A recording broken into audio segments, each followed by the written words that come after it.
Hello, hello, hello, and welcome to Unique Leaders Live. It's Friday, and I am Megan DiMartino, and I am so excited to be with you, first off, and then also to share with you my guest, Ryan Hartley.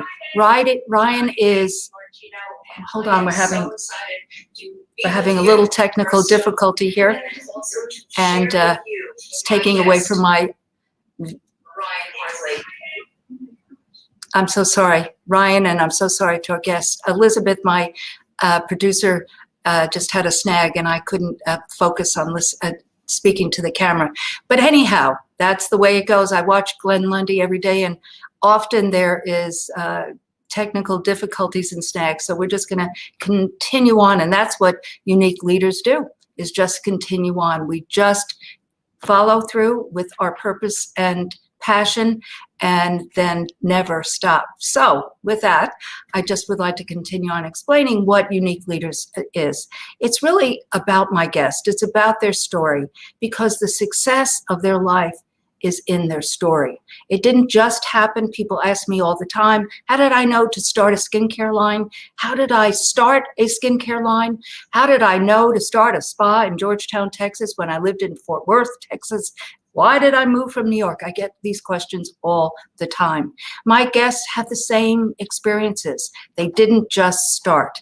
Ryan, actually, I'm so excited to have Ryan with me. He is across the pond in England. It is now 10 o'clock his time, so he's up later and joining us as well. But I met Ryan on the internet. This world is very small, and I just was, his story so resonated with me, and I contacted him and said, would you like to be on Unique Leaders Live? So I don't want to share any more about Ryan's story. He will share that story with you, but he truly is a unique leader. They say that success leaves clues. I don't want clues. I want the story. I want you to hear the entire story so that you can see yourself within Ryan's story. So without further ado, I'd like you to meet my guest, Ryan Hartley. Hello, Ryan. Bro, well done you. I was like, oh my God. I couldn't focus on, certainly not you, but I couldn't even focus on my own words. So good, thank you. So as I shared with our guests, that you're in England and you are up later than normal, and but you were watching American Idol, so that's interesting in itself. That honestly, those stories, they get me. I'm a big empath at heart, so I just had to wipe the eyes before I came on. You know, my nail salon, they play it all the time. Now these are old ones, but I mean, I sit there too, and they'll always say to me, "Are you okay? Are you okay?" You know, because that's like stories. Oh, wow. They get to me every time. But that's what Unique Leaders is. It's your success story. And how did it begin? And where did it begin? So let's go back to young Ryan. Young Ryan.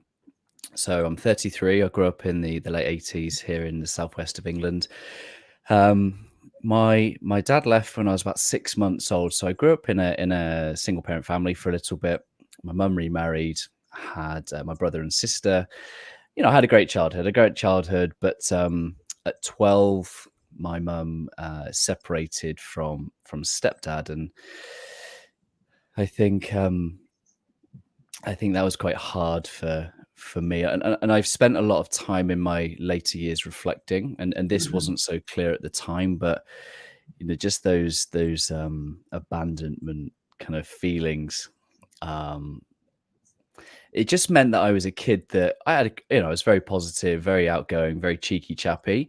But I was a kid that was going out into the world that just sought a lot of love and validation. I like to make people laugh. I had a huge perception of being arrogant as a kid. And you know, I've come to know that that's just me trying to tell people all the great things that I was doing as a kid, because I was just seeking a bit of love and validation and someone just to say that they were proud of me. And, you know, I kind of look back at young Ryan and just think, oh, you tried really hard. You know, I was a good, young, positive kid, tried my best, but I tried too hard probably. Fell in love with this idea of psychology, just I think being around adults all my life, being the eldest child, I'm just very curious about human beings. Why do people do what they do? So I pursued psychology. It was like the perfect subject for me. Went off to university, first member of my family to go to university. And it was at that point that I just wanted to know why naughty people did naughty things. So I joined the police at 21. At this point, I should say that I've been with my wife since I was 15 years old. Oh, goodness. Yeah, so Mhm. high school sweetheart. And it was at a point where she was like, we need to live together. We'd done 3 years of university. She was working full time, still living at home. She's like, it's time for me to move out. I need to fly. So I just got an entry level job at the police, and I became a 999 call handler, and I absolutely loved it. Absolutely loved it. Just let me stop you for a minute. What does that mean? A co-handler? What does that mean? Call handler. So I would take an answer 999 calls, so Oh, 911 calls. call handler. Yeah, Okay, yeah. yes, 911. Gotcha. Yeah. So I so I don't want to go too far. I guess you asked me about my childhood, but that's Well, let's stop because let's go back to, like you said, you were sensitive, you were an empath, you and just observing you and watching you and listening to you, you like pretty cheeky and outgoing and warm and lovely. But I could see where your parents divorced and then your mom remarried and then a second divorce would affect you in that, internally. So I'm talking about internally. So where in the timeline did you put the dots together saying, I'd like to pursue in university psychology? Because that's a pretty, for a young person, most kids go to university and say, I want to go drink beer and hang out.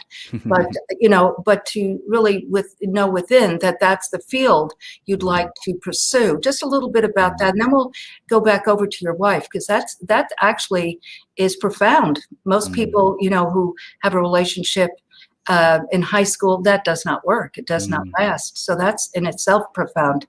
But let's talk about the psychology for a bit. Yeah, I mean, some people turn their hands to cars, to bikes, to Lego. Those things never really fascinated me. I remember watching a crime documentary and just being glued to it. It was a crime documentary. I think it was called Wire in the Blood. It's a crime TV series, and I was just absolutely fascinated by the psychology, the mindset behind the two sides, the criminal and the detectives, and the thinking they were trying to go through to trying to work out the psyche of the mens rea of someone that would go and do these crimes. And yeah, I just wanted to know more, and then combine that with just being a people watcher. I like, people could be, and I do not sit next to me, or do not allow me to sit next to a window in a coffee shop or near the door, because I will watch everyone going by, and that's just in my nature. And I think I've learned that I just have such a curiosity for people, that I've just followed that.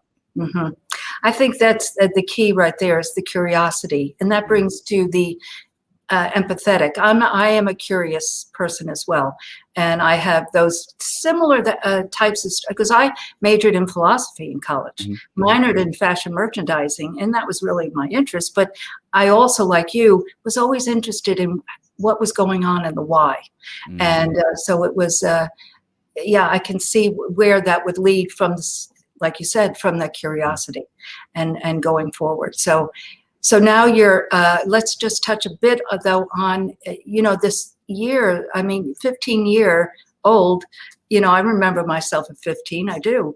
And, the guys that I was interested in, but none of them I would have spent my life with. And so that's an amazing thing in itself.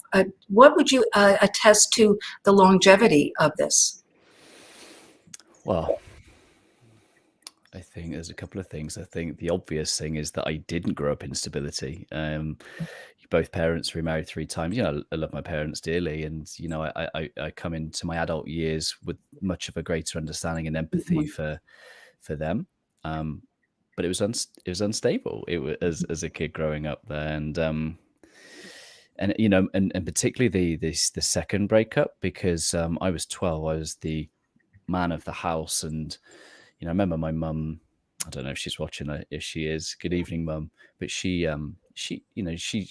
broke it to me with a huge, heavy heart and almost a guilt to say, look, I'm so sorry, but I just don't love him anymore. And I remember her crying on me, and I just like, that was hard as a 12-year-old. That was just, I felt a lot, but not burden, but responsibility to be strong for my mum as a 12-year-old. And that's a lot. That's a lot for, and then not long after, stepdad comes to pick the three of us up for a day out. I forgot something. So car pulls up out the front. I forgot something, went upstairs to get it. I come back down. The car has gone with my brother and sister.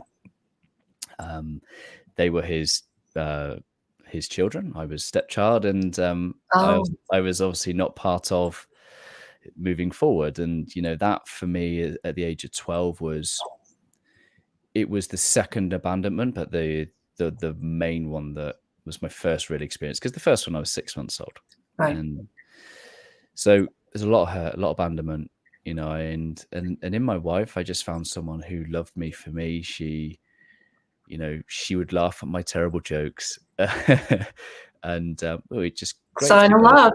Yeah, absolutely. Yeah, she must love me. She laughs at my terrible jokes, and I guess that for all that I might do that's brave in the world, I've got a couple of things where there's stability, and that had been living in my hometown.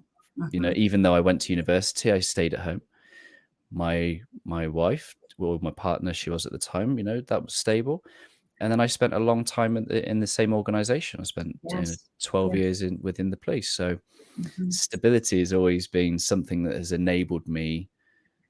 It's almost like everything's calm in my life so that I can do the brave things. I can do the creative things. But so that's that foundation. So the but is here you're craving and working on every level of your life to create that stability. And then you leave that stable 12-year career job, so to speak, and start an entrepreneurial career, so to speak. That's a big step, Ryan. That's a big step. 2019 was a year that broke me in many ways. I had been doing Always Better Than Yesterday for about 3 years. Oh.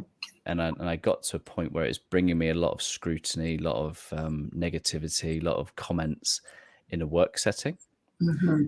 So I didn't feel valued or appreciated at work.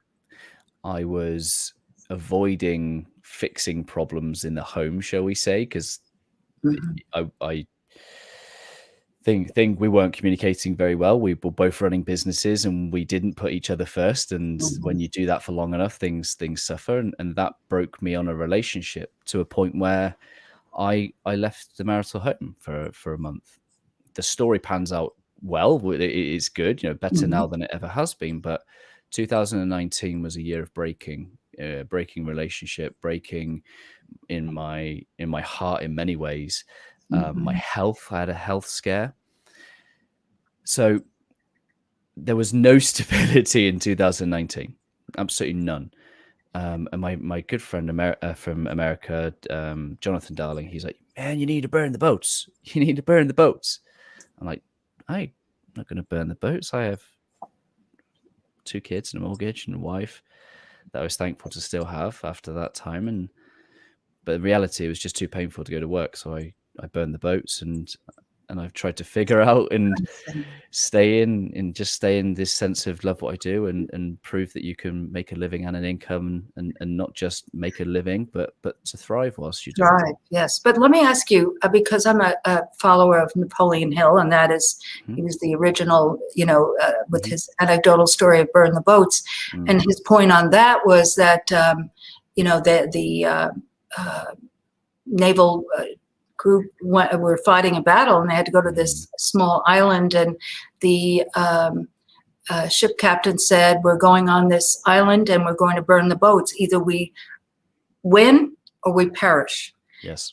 So what his point was, Jonathan's point was, it wasn't about your marriage. It was about going all the way into, I see. It was that. It was meaning to leave the police and go into always better than yesterday. I see. I see. Mm-hmm.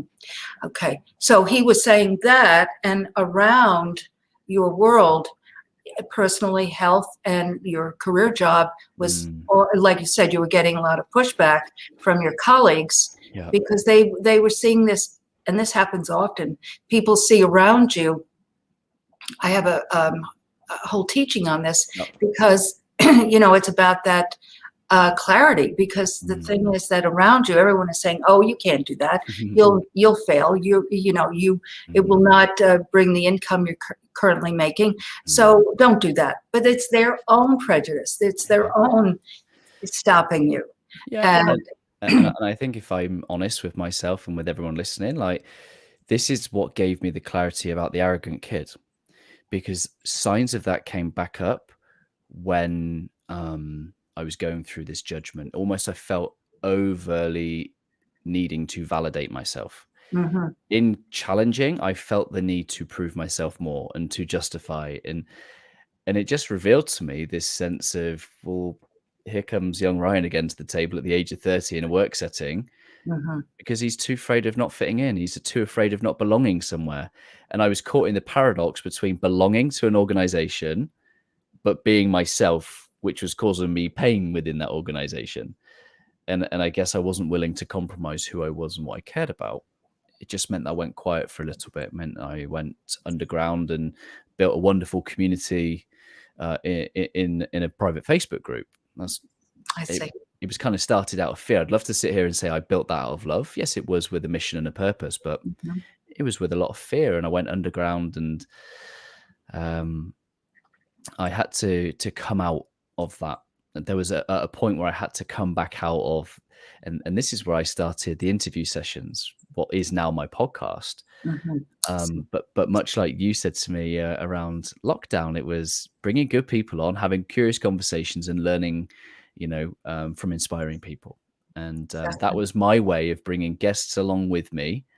And it not just being about Ryan Hartley and his views and his opinions. And it was a safe space for me to do. And, I've 126 interviews now. So, yeah.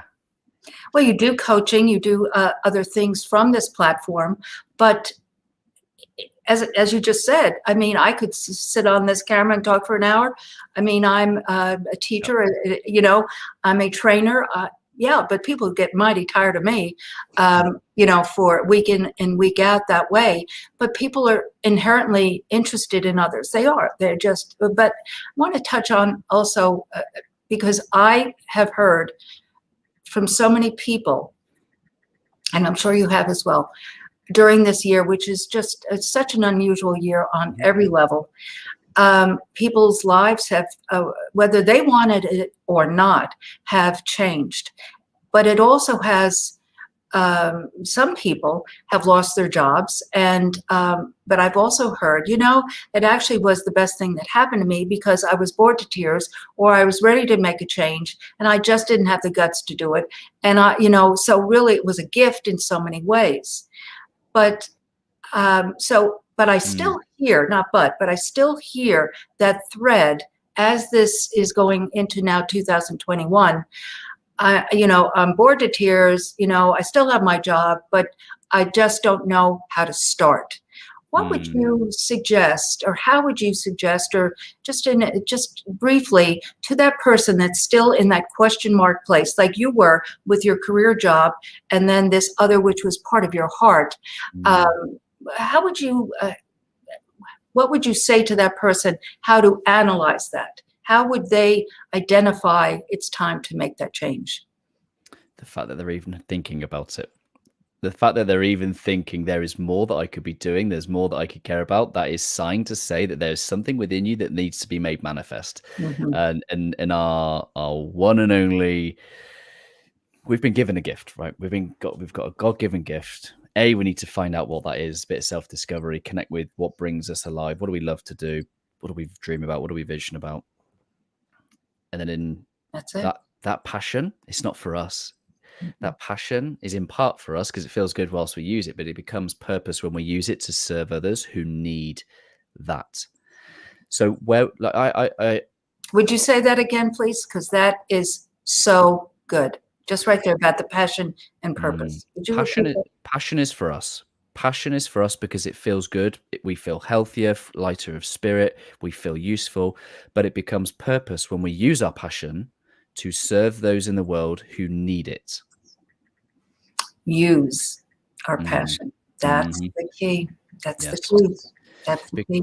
Because the good book reminds us that our gifts are not for us. They are in part for us, but they are for those in the world who need it. I've heard you say that before, and Mm. I wrote that down, and that's why I'm saying that I wanted you to share that, because that is so key for Mm. people, because then it really is an understanding, a true understanding that we are here to help others. It's not about how we feel. I mean, that's all important, but Mm. it's about what we're doing and using that passion for our Yeah. purpose.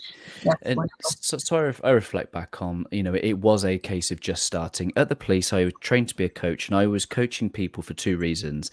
They were either a problem or they wanted promotion. And I just knew that coaching had so much more potential to be transformational. And so my wife was, she was a network marketer at the time.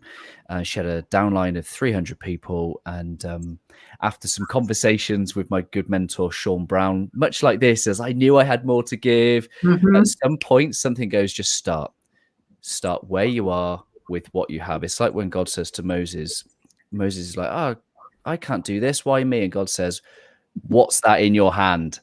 And what he really means by that is you don't need anything else other than what you have right now. The rest you will learn and acquire as you continue to show up. So with my interviews, I was using my phone. I was stacking my phone on books. I used just the headphones that came with the phone, and I used Facebook Live. I didn't have software editing. I didn't have decent microphone. I didn't have a ring light. I didn't have any of it.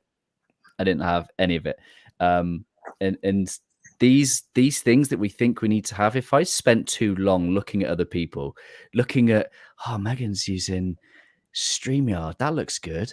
Oh, I don't know how to do that. It's a barrier. Forget it all. I'm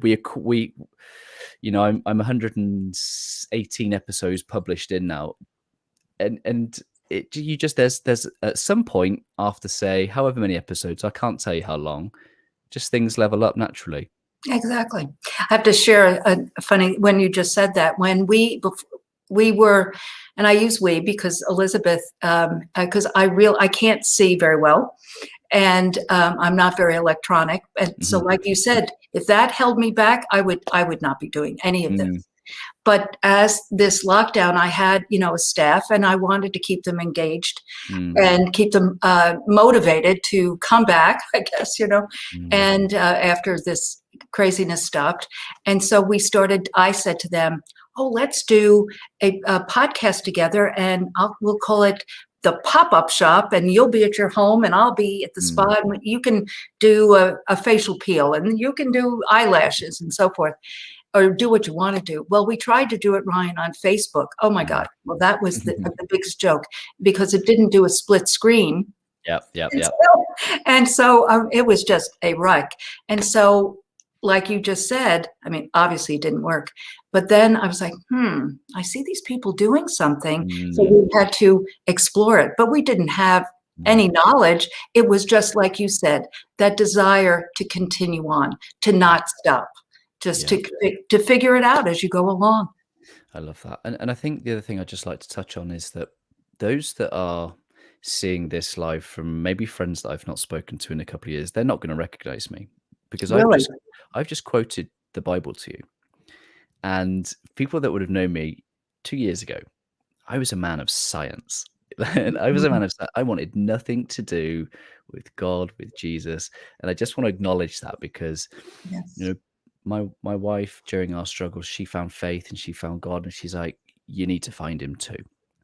And I was like, no, no, I don't want to. And quite the opposite, I ran away from it.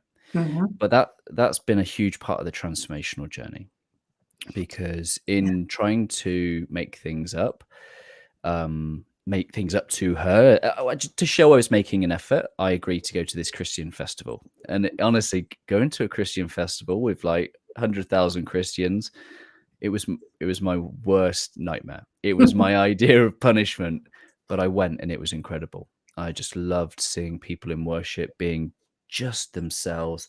I don't like to use the word authentic. I think it's overused, but they were just authentically themselves in a moment of From their spirit. 100% prayer, worship, all walks of life. And I like being a people watcher. I just watched and watched and watched all weekend. Wow. And, Wow. I came home and so I agreed to go to a church locally. And, it was a Father's Day and the pastor invited the men down front for a father's commissioning. I was like, okay, I'm a father. I'll go. I don't need to have faith. And, but, the pastor was saying some words and he said, yeah, that's it, women. If you want to put your hands out towards your men. And with that, like, it was like a fire just went from Lisa's hands to the middle of my spine. My whole body caught fire. My eyes streamed. And I just walked back to Lisa. I said, I don't want to talk about this ever again. I just want to say that I'm a child of God and I never wish to speak of this ever again. And I'm smiling and I'm laughing because I'm telling you this. And I don't tell you this because I'm terribly comfortable. I tell you this because it's my story and I can't underestimate the impact that it's had. We started this conversation about 2020. 2020 has been a year where I have walked in faith. I've truly believed in Jeremiah 29:11, which was sent to me twice after I prayed out loud for the very first time. Is leaving the police what I'm supposed to be doing? Should I be leaving and doing Always Better Than Yesterday full time? And within 24 hours, I was sent reference to a piece of scripture that said, God has plans for me to prosper me and to give me hope and a future. Now, I was lucky that I had a heart experience because the mind, the science guy would never have understood. And I've just tried to show up ever since that moment, late 2019, all the way through 2020, with a sense that he's got it. All I've got to do is walk, keep showing up, love others, and I'm trying to leave space for the miracles. Well, first, I want to thank you. Thank you for sharing and being, and like you said, authentic is being led by your spirit and sharing this with our guests, because they're our guests. And how many people, male or female, have the same tug and don't really know what to do. The tug is the spirit, but the mind keeps us separated. And we have that tug, and then there is that, I'm going to use it miraculous. I'm going to use that term, miraculous experience that you then, you allow your mind to diminish that control, and the spirit takes over, just like that Father's Day that you said. And the festival was the priming the pump. You loved the experience, that primed the pump, and then you went and were open to it. And people, again, this is what's so special to me, Ryan, about Unique Leaders, is that I assure you, and this lives on like your podcast does, and people watch it, 2 weeks later, or the podcast whenever, and I may never meet these people like you won't, but this will touch somebody. And if it touches one person, we are doing what Jesus wanted us to do. That's how I feel, is that if we are doing what we are called on this earth to do, is to help others, and spiritually as well. So, but thank you for sharing that. Really, I mean, I can't tell you how unattractive surrender is to me. It's like when I talked earlier about mortgage and kids and finances, like I had a horrible money mindset coming from public sector background. Will I have enough? This lack, this scarcity mindset. So what does someone like that do? Fear and control and try and I've really had to embrace surrender. And the reason I'm emphasizing it is because it does not come naturally to me. Exactly. But the last 12 months have brought miracles that I could never have made happen. And so that right there, when you surrendered, but let's use a less threatening word, is that when you just allowed yourself to be, Zig Ziglar says you have to be before you do, and you have to do before you have. Yeah. You know. For me, it's the learning that I got about Ryan Hartley growing up, being the kid that was showing up in the world for love. Mm-hmm. I've learned how to, in my faith, have love in my spirit. Mm-hmm. I am, is it healed? Am I at one?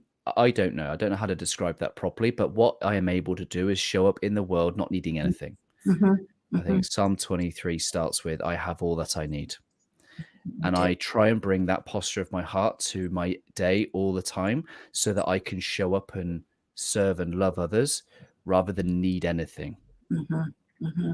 It's, the scripture where, the birds of the, he brings abundance to the animals and the birds and the, in flight, and animals in the field. I mean, so why should we be any less?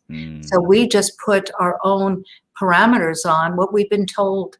When I first started my first skincare line, I had a lot of experience. I had worked for major corporations in national sales and marketing, but the world around me said, oh, no, you can't do that. Oh, no, you can't do that. What if you fail? What if you don't have enough money? What? But I knew that, and it was very, looking back, like you said, it's like, wow, that was really not very smart. But I knew in my spirit that I needed to try it, and I knew that I could get a job, if I failed. So what did I have to lose is really what I said to myself. But I allowed myself to take that walk in faith. And I did know the Lord by this point. I did. But I was a newly walking in faith person, honestly. Yep. Very new. I'll just share this with you. I'm a New York girl. And I grew up a Catholic, all my education except for 3 years, including college. And I'm not criticizing Catholicism, but you don't really get delve into a personal relationship with Jesus superficially as a child. And so I look at the Trinity as a boardroom, and I say, well, what are we going to do with that one? Okay, let's move it to the Bible Belt. And so every person that I interfaced with, from my secretary to my nail tech to my stylist, we're talking about Jesus. And I finally said to one of them, tell me about this Jesus. Yeah. So, I had a very similar story because, I was making good friends with, Jonathan Darling is a big part of my story. And he's on commenting now, bless him, love you, dude. And, he loved he loved Jesus, and Christine Saunders, Zachariah Thompson, Luke Fraser. These were all people I was connecting with. They're all talking about their faith, and they're giving me an image of someone it's like you grow up in England believing that because churches are these pointy buildings that we all sit in these rows and everyone looks like Ned Flanders from The Simpsons, howdy neighbor, and that, and everyone walks around saying peace be with you. And that was my perception of Christianity. And then here I have these amazing human beings I'm connecting with that don't look like anything I imagined a Christian to look like. And they pursued me. I say pursued me. They Bob Goff says sometimes God sends a friend. Exactly. You pray to God and sometimes he sends a friend, and he sent me many friends. And Jonathan, my good friend, is one of those. Absolutely. And I'm familiar with his name, but looking back as we're talking here, I'm thinking about, so that what I just shared happened. And then a few years later, I met this gentleman through a friend, and he was the most unlikely person to be part of my walk. He was an ex-Dallas vice cop. He was in the garage when Jack Ruby shot Lee Harvey Oswald. And, the Lord just used him. He knew Jesus, but he was so far away from it. But we started talking, and he said, do you want to go to church? And I'm like, I guess so, And so we went to a non-denominational church, and I was like, wow. And it was like your festival experience. And I was just so open to explore it. But the Lord used him to go to this church. So God is always working, and that's why, wow, I'm so thrilled that you have shared, because Thank you. again, it's all about you. But I pray before every segment and say, Lord, just open this up to what you want this to be, because it really is for Him. So yay.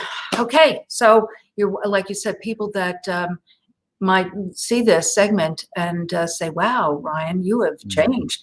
But it is about, I say to myself, it's very similar to what you said about using your passion to your purpose, is that it really matters not. If He leads me down this path, I'll go this path. It's about what we're supposed to do. So Lisa is your wife's name. You mentioned her name several times. So in 2019, when you had all of this tumultuousness happening, when did you actually, but Jeremiah 29:11 kept coming to you. So when did you actually leave the force? When did that happen? So I handed my notice in November 2019, and then on Valentine's Day 2020 was my final day at the police, which is significant because you can see my logo here. It's got a blue love heart in the middle. We talk about leading with love, and I really want to help more people, help develop the types of leaders who will lead with love. And so the Valentine's Day was meaningful. It was significant, and I've never looked back. Been very blessed, very fortunate. But also what's significant is that is February, and this is now March. What's today's date? The 12th. Yeah. And we are right in the middle or the beginning of that stage. I look at these 2 weeks is that very pivotal time of last year. The world was beginning to bubble up with what is going on here type thing. And so here's Valentine's Day, and a month later, all of that is happening around you. So you left the force and started this full time. That's very impactful in its own right. I sat here day one of the UK lockdown on the 23rd of March, and I thought, well, that was the shortest coaching career anybody's ever had. I was just like, oh, well, that was good while it lasted. And I just generally, there was no government support. I hadn't been in business long enough to earn, I didn't have a job. So I looked around and I was just like, and then I did what I do best, which is just solve problems, get back to it. And I just made a commitment. I made a commitment from that point forward is to show up every day and help as many people as I possibly could. That's it, right there. Not stop, burn the boats, as he said. Yeah, it was like, what else are you going to do, Hartley? I served my absolute heart out. I created space because I could. There was no fear and lack. It was all a giving. I would use my platform to bring people together. We were having weekly calls with. We created space for people to come and connect during a very difficult time. People were losing loved ones. People were losing jobs. I lost loved ones. I lost business, and I was just able to use my platform to unite and connect people in a deeper level. Some people walked with me in faith and deepened their own journey in faith. We created a really powerful leadership community as well, and some of the things that my team have gone through, I'm just incredibly proud of the way that. I think 2020 and lockdown and all the adversity is an invitation, and the people who accept that invitation to go within and transform from the inside out will come through it better and stronger. They will go within. They will go, what's important to me? What do I care about? Who do I want to be? What am I going to prioritize? What external things no longer validate me, identify me? And how do I want to spend my time more meaningfully? Those who don't do that, they're always going to be at mercy to what's going on around them. Always. It'll just be that tennis match back and forth with yourself, and never have that, as you spoke about earlier, that peace, that passes all understanding. Yes. Now, you said that I had the shortest consulting career, but you also mentioned that while you were in the force, and I'm probably not using the correct English terminology, but you were doing coaching. You were doing coaching for the internal staff. Is that correct? Is that what you were saying there? Yeah. So when I Mhm. was at the police, my final role was the head of performance. So I was there trying to help them with their performance, their culture, their and coaching. And so when you left on Valentine's Day, and you said you had the shortest career, coaching career, were any of those people from the police department? I say shortest coaching career, tongue in cheek. It's still going and it's thriving, very Yes, fortunately. But what I yes. meant was that could have been the end of me. That I could have see. I been see. the end of Always Better Than Yesterday, because here was Ryan Hartley probably needing to go back and get a secure job. I see. But that thankfully that didn't happen. But Mhm. no, none of my clients came from the police. They were all from this community that I had built up whilst I was working I see. full time. I see. So I'd spend all my evenings. Again, this was a part of where my marriage struggled, because I spent so much time in a space where people were loving me in my community.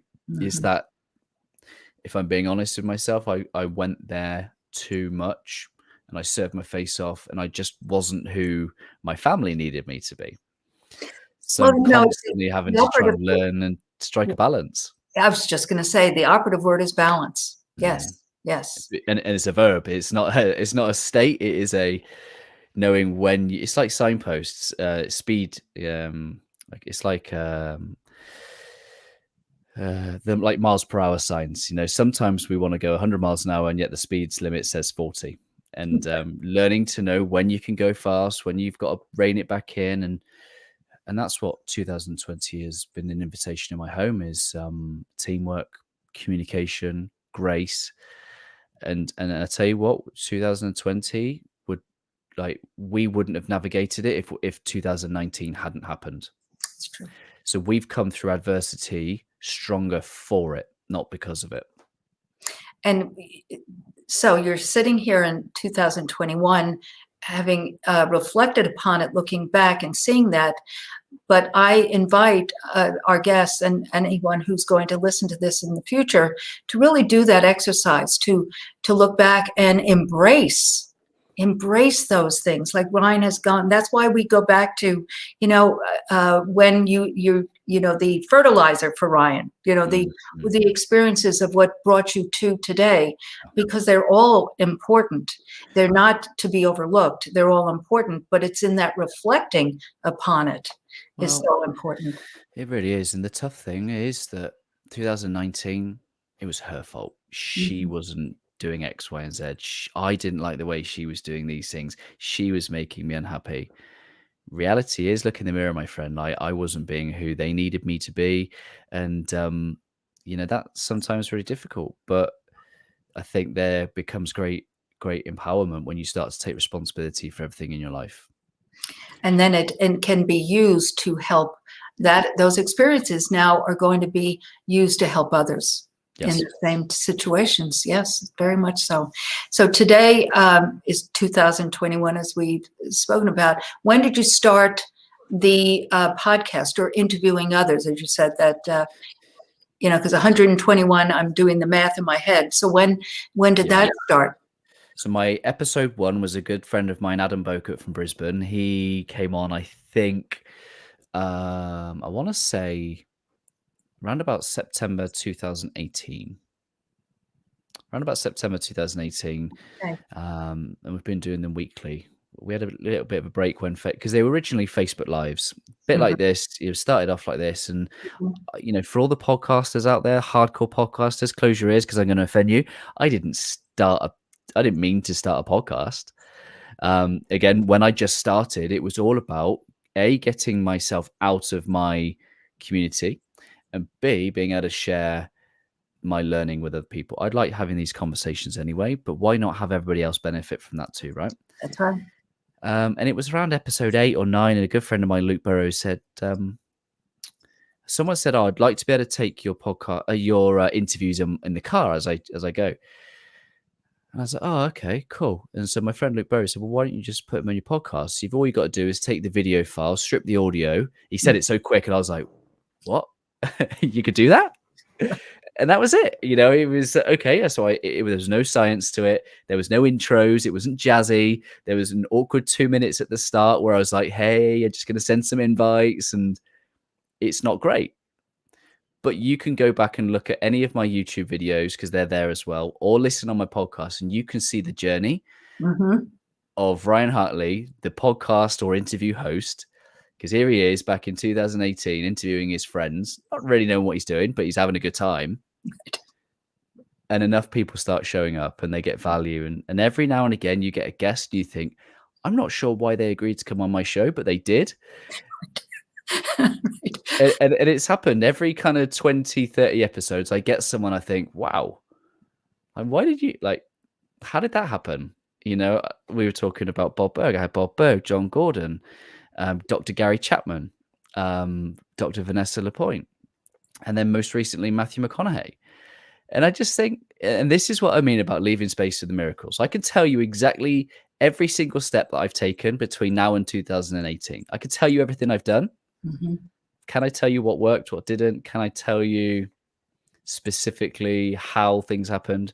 I think some of that stuff transcends understanding. Yes, it does. And I think the most important thing is that you got to show up every week.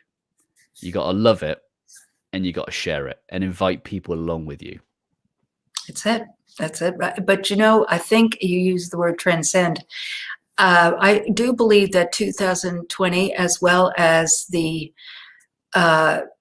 truly showing, I mean, because we all have had this, I'm talking about all over the world, have had this experience. So it's an experience. And so it's broken down borders. And so with that, everyone is going through an experience on some level of limitation, meaning they can't travel, they can't as freely, let's just say that, and on of those things. So in breaking those walls and barriers down, people like Matthew McConaughey, you know, I listened to your podcast and he was talking about going to the parking lot to get away, you know, just to have a break. And I said, well, that's an interesting thing. Meaning, but he shared like anyone else would share. I just need a break, you know? So I think that so it's made me realize that like Sharon Lecter has been on and Greg Reed, I mean, I would never have asked them a year ago to be on my podcast, you know, or I didn't even have a podcast, but you know what I'm saying? It's now it's broken down and everyone is looking for another vehicle to expose themselves. So that's why they like being on with us, Ryan, because we're authentic, real, and they know that they can be that way as well. It's truly what I feel. You know, that they love being on with people like you and I because they can share their book, they can share their whatever, but they can also be themselves and not have to put on an air. Yeah, I take it really seriously. I take it really seriously and I don't at the same time. I really believe in it bringing a sense of fun and enjoyment because if it feels good, you're more likely to want to do it. But I take it really seriously because any time someone presses play, that's a choice that person has made of their precious time that they're never going to get back. So I feel a great deal of responsibility to leave people better in some way for having spent time with us. I also know that if you're spending time with me and it's not enjoyable, stop. Don't criticize me. Don't leave bad reviews. Fine, leave bad review. Give me some feedback so I can improve. But don't do your spirit a disservice. Go somewhere where you do enjoy. My podcast isn't for everybody, but it is for those who care about what we care about. Very much so. Very much so. And like you just said, why would a person waste their time on? I've always been curious about this. Why would, I mean, having a brick and mortar service business, why would someone, I totally agree with a review and I always answered every single one. But why would you waste your time manufacturing a story of negativity? I mean, it just doesn't make sense. And I always said to my staff, just put yourself in their place and realize how they feel. You know, not very happy, you know, to kind of set up this narrative. And so we are here to share positive information and heart. You know, I love your last name, by the way, Hartley. And I believe I've been given that name for a reason, for a purpose. And I've spent a lot of my adult life trying to really define what it means to be a Hartley. And it's something that I show up every day trying to be in my home. I don't always get it right, but, you know, heart on my sleeve, and I'll be held accountable to anybody, you know, because my son was putting his shoes on, and mindset. He's 8 years old. I'm really trying to get mindset and discipline, and naturally coming from a single parent family, I was quite independent. Mhm. He's like, Dad, can you help me with my shoes? I was like, Corey, you can do it, mate. You put your shoes on. Come on. And he's like, Dad, we're Hartleys and we help people. I just like, oh no, I'm not being held accountable. And there are days when my son goes, you call yourself always better than yesterday. You are not today, Dad. I'm like, oh, it's like he just knows the buttons, But if you're brave enough to label yourself as always better than yesterday, then you got to be brave enough to be held accountable to that too. As Art Linkletter said, you probably don't know who he is, but he had a show, Kids Say the Darndest Things. This was probably back in the 60s, and he had this panel of kids, and he would ask them questions. So that's where it says, kids say the darndest things. But, they're honest. And, it's that searchlight there. So you have two children, and so they're are they back in school in England? Thankfully, this week. So, and again, my wife, she's been incredible. She's done most of the homeschooling. I'm very fortunate, grateful for that. And it's been a challenge. It's been a pressure cooker. It's the highs are high, the lows are low, and love each other 1 minute, screaming at each other the next. And we made it through. The kids went back this week. That's great. And so I have two questions before I ask my final question, but because people will ask me, and I will be remiss if I don't ask you. So the children went back to school this week, and what is going on with the fluidity of lockdown? Are you able to go out again, or where are you guys with that? So we're still in an official national lockdown 3.0, and there's no mixing of households. There's pretty much you have to work from home. Schools is the only thing that's really changed. Kids went back to school this week. There should be another announcement soon, I think, which will open up meeting in public. But a lot of it is just you must stay home unless you're going to a place of work where you are a key worker. Wow. So we will continue to pray for this world to be able to take those steps to open up for people, because for mental health, if nothing more, is so important. So what is on the horizon for always better than yesterday? What do you have? Or do you have any plans, different things? And your coaching is increasing, because I want people to know, and we will put this again in the information, how they can reach you. And because you can be across the pond and be coached by Ryan, that is not a prerequisite. But what is, do you see different things coming, or what are your thoughts? I'm a paradox. One is more of the same, and the other is more of different. And I think what I mean by that is, I've been very blessed that our coaching practice has been full for the last 6 months, and it will be until the end of June. And we're consulting with another police force at the moment. So I'm spending 3 days a week with another police force, helping them with their leadership and their culture. And so that's a blessing. To be able to do that there. And so it's evolving. And that's very exciting. It's taken me places and to people. And, I'm very fortunate to run a leadership mastermind. So we call it Master Heart and Mind. So I bring heart-centered leaders together every Thursday evening, UK time, to grow in our hearts and our minds. And, we got 1 or 2 spaces there if people were curious.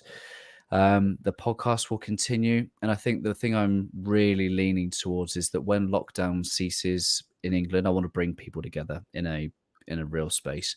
I think there's a real need for bringing human beings together. I set up an event that was due to happen on the first Saturday in April last year, which obviously didn't get to go ahead. Maybe the timing wasn't right, but it's going to be extra special when we get our community together. It's going to be great. So my last question that I ask everyone is, I don't know if you've ever read 3 Feet from Gold, written by Sharon Lecter and Greg Reed, part of the Napoleon Hill Foundation. But it is a fable, but it's loosely autobiographical to Greg.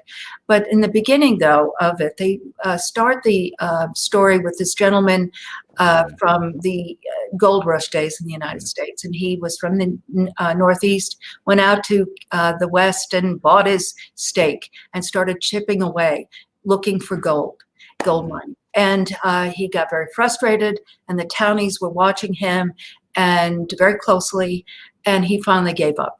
And he sold his little plot of land to a townie, and that person chipped away and in 3 feet found gold. And this person went back to the East and started a business, and he used that as his point of reference that he would never give up. And so, but in that book, Sharon has what she calls her success formula, which is passion plus talent times association times action plus faith equal success. Now, I'm not going to ask you all of those, Ryan, but what is, and you've touched on this, but what is your passion and what is your talent? I love nothing more than seeing people do things they didn't believe were possible. I love nothing more than seeing people show up, doing what they love, serving people that they love, whilst being someone that they love. That for me is my success formula. Be someone you love, do what you love, and serve those that you love. If you can say yes to those things, you're far more successful than you realize. I don't believe success to be of material and not of earthly things. I believe them to be love and spirit. So my passion is absolutely to help people do things they didn't think they were capable of, and to see good people doing good things, helping each other. I love to see people serving, putting each other first. I think we rise by lifting others. And did you say what was my talent? I did. I think it's empathy. I think when I look back, I look at all the experiences of being there emotionally for my mum when I was 12, learning about psychology and trying to get an understanding of other people, asking good questions through coaching and podcasting, answering emergency 999 calls, trying to understand, what it's like to walk in someone else's shoes. I think empathy is my talent, and those are, again, you've shared not only those now, but throughout your journey, as you've shared on Unique Leaders, your success is in your story. Again, beginning as a young child and weathering all of those storms, but using them constructively and positively and lovingly, and then receiving the gift of faith. Thank you so much, Ryan, for sharing your heart, your life, your journey with my and your guests. So if you wouldn't mind just being in the green room for a few minutes, and I'll be back after I say goodbye to our guests. Thank you. Appreciate you. Wow, folks, what a blessing on this March 12th, 2021. I have been blessed by spending this hour with Ryan, and I know that you have as well. If you would share this out, I truly would appreciate it. And I know that Ryan would as well. And know that this will be on a podcast, on all the podcast platforms by Monday, latest Tuesday. And you'll be able to, again, go there. But it is live right now on YouTube. So if you could go under Megan DiMartino and subscribe, you will not only see Ryan there, but also Ryan mentioned Bob Berg, but other people that I have interviewed, such as Sharon Lecter and Greg Reed and others. So I would truly appreciate you doing that. And that way other people will be able to find these amazing stories of people's heart. But as I share or say, that their success is in their story, and that you will glean those pieces about yourself in their stories. And lastly, I have, several Facebook pages. And I shared that if you would go to that and you can see this, but share it out. But also on my website, I have written a book. It's called Hope and Possibilities Just Over the Horizon. It's never too early or too late, as Ryan and I have been speaking about today, to create the life of your dreams. So it is free. It is on Amazon, but it is no charge on the megandimartino.com. So go there and also share that, because if someone has a question or thought or idea, you can reach me as well there. So have a wonderful weekend, and we will see you next week with another amazing, unique leaders. And be blessed.